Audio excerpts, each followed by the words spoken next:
What is up, guys? The new Bonnie here, and today we're going to be talking about everything that we can expect to see from Insomniac's Spider-Man 2.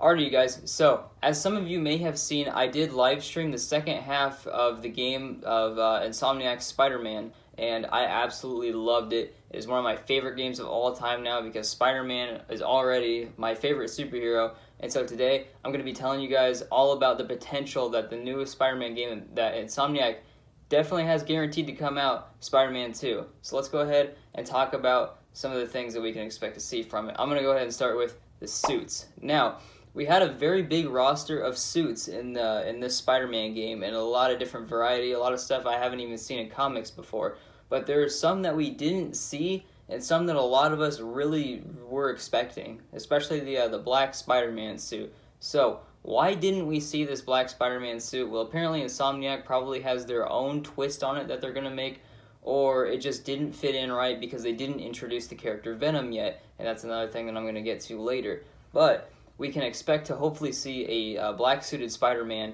in the next game, whether he be using it to take down Venom, or you eventually just unlock it in the game just through progress, just like any of the other outfits. So the other costume that I was expecting to see, but wasn't in the game at all, and this is what we can expect to see from the next game in the potential storyline, is the Superior Spider-Man costume. So there are plenty of other Spider-Man costumes, but this one specifically is very story driven. So at the end of the game, and I might even try to show clips from my live stream here, we saw once you've defeated Doc Ock, he gets pissed off and he shouts Peter, and we see that he knows his secret, and he actually makes a statement about his old body.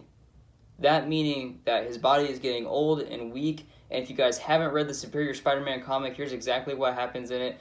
Is Doc Ock's body gets so old and gross and he can't use it anymore that he uses his very last bit of life and power to take over Peter Parker's body. This meaning that he takes over as Spider-Man, and eventually with all of his new technology and his brain power being greater than Peter Parker's, he takes over and becomes the superior version of Spider-Man, which is another four-armed suit just like the Iron Spider. But there's a lot of potential to have that be a character in the game, and then there's a lot that's leaning completely against it. Hopefully by a third game, if they make a third game, we're going to see something like that, because it's an amazing part of the storyline where you see Doc Ock taking over as Peter Parker, and he's the Spider-Man now, and it shows a borderline right and wrong decision between whether you can kill someone or you just keep fighting them and keep fighting them, and they keep doing wrong as long as you keep locking them up. But it'd be really crazy of us to see a suit like that, just the suit even. We don't even have to get to the character. But Doc Ock is locked away on that island, Riker prison, so we might be able to see something like that. He's definitely going to make a reoccurrence at some point. Maybe it'll even be something like in Spider-Man 2 with Tobey Maguire, where he helped out Harry Osborn to get him his what the fuck was it called? Tritium. That was it. And he'll just make a reoccurrence that way. But those are the only suits that I know of that we can definitely hope to see. So some other things I want to talk about is new heroes, specifically heroes. I will get to villains. So for heroes, what we can expect to see. We obviously saw that Miles Morales is going to be Spider-Man. He has had a full year of shit going on between a bunch of different books. He had the Into the Spider-Verse movie, and now he's going to be in the new Insomniac Spider-Man 2 whenever that officially gets released. I don't think we have a confirmation on its release date, but we are definitely going to be seeing it. So we saw in the game that Mary Jane carries the frickin' spider all the way back with her to Feast, and then it goes ahead and it latches on to Miles Morales, who we knew was going to be Spider-Man anyway. And we know that he has a different array of powers than Spider-Man, including invisibility and some Electro Wave BS that he can defeat Venom with.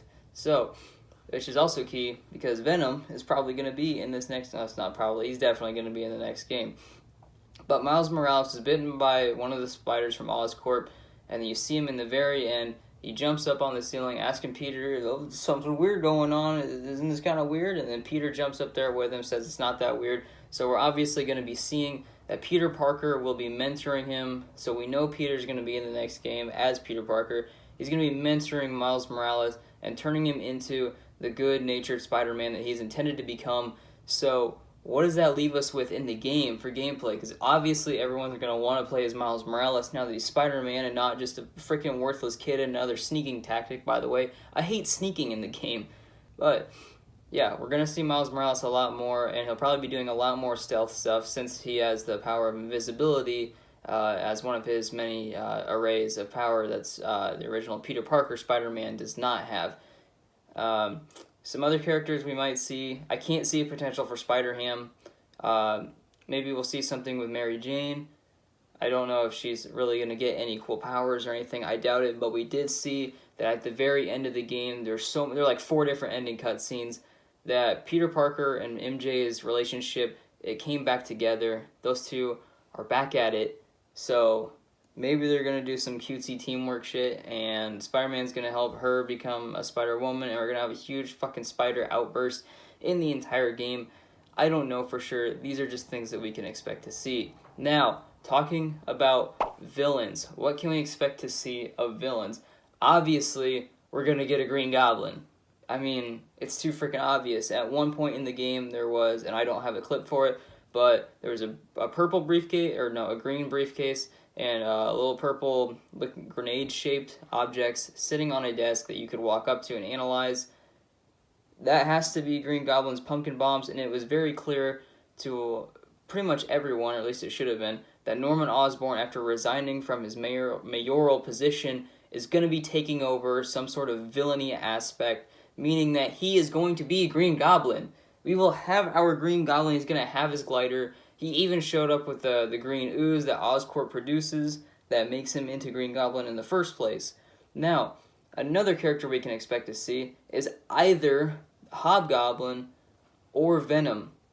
Not 100% sure on which way Insomniac is going to take it, but you can obviously see at the very end, Mayor Osborn comes up to the tank and he apologizes because it's his son in this freaking tank of the green ooze that I said Oscorp produces, but he is also connected with a black symbiote that we see, which can only leave us with the conclusion that for some reason Harry Osborn is going to be Venom. Now, I don't like the idea that Eddie Brock or Flash Thompson is not going to be Venom, but I mean a lot of people have donned the suit, and they're gonna make Peter Parker into the black suit Spider-Man. He's gonna take on the Venom symbiote at some point, and so we're gonna see a connection between him and Harry after all these years of Peter going through his adulthood. Which it's really sad if you see if you've read the story between the two of them. I know I skipped through it in my gameplay, but the relationship between Peter and Harry Osborn is one of the strongest that we'll see in the game, in the Marvel Universe probably, and so it's going to be a freaking sweet boss fight. I really hope it's going to be the final boss fight, so we're either going to see that the symbiote takes over Harry Osborn's body and becomes Venom, or he is going to take after his father in becoming the Hobgoblin. Either way, it's going to be freaking epic. And another villain, it might be kind of small, he was really insignificant in this first game, was Shocker, or what was his name? Sherman. It would be cool to see him again, but I doubt we will see. He didn't really make much of an appearance in this game, and he got defeated really quickly. I would like to see him come back bigger and badder than ever. I don't know if we're going to see anything like that, though. And we got no hints whatsoever to the Sandman, but that would also be something very great to see. A lot of the bosses in this first Spider-Man game were very insignificant, and it was a little depressing to fight 2 of them at a time because the game would have been dragged on for so long. But honestly, what are you going to do about it? They just threw a bunch of villains at us all at once, and they obviously wanted to make Doc Ock seem the most significant to us. But going back to what I was saying before, we're definitely going to be seeing a Green Goblin, and we're going to definitely see either a Hobgoblin or Venom. So, that's going to do it for the characters in the game that I think we're going to see. Another thing I want to talk about is the repetition. This is probably the final thought on the game, is the repetition. Definitely, if you've played the game, after a while, it gets super repetitive and boring as hell. I mean, I want to just drive through it and complete it to get the one last suit in the game, because you have to have 100% completion, basically. But it's so long and boring! I hate it! So, I love this game. But, with all the rigorous tasks, and them all being the same thing, whether it be hitting R1 a bunch of times to defuse bombs, or just pressing square over and over again to beat up villains, and to get to the same end goal, it's not as entertaining as it could be. It was still one of the greatest storylines I've ever seen, or the campaign, whatever you want to call it, the story mode part of it. But afterwards, there's not a whole lot to do in the game. I know there's options to go anywhere in the city and do whatever Spidey thing you want, but hopefully we're going to see a lot more diversity in the next game, and Insomniac has actually confirmed, or maybe not they've confirmed, but they have gotten the feedback of the players of the game and everyone who has said, hey, this game's repetitive, fix the shit. Okay, so they're listening to us, and they're going to make it epic. I don't expect anything less from this next game, because this one absolutely blew my mind from my expectations. Insomniac did an absolutely amazing job with it, and I really hope we see so many crazy new things in the next one. So, I think with that being said, that's going to be all I have for you guys this video. Let me know what you want to see, or what you think we can expect to see in Insomniac Spider-Man 2 whenever that game be released, because you know I'm going to buy it, and you know I'm going to play it for you guys. So, with that being said, thank you guys so much for watching this, and I will see you in the next one.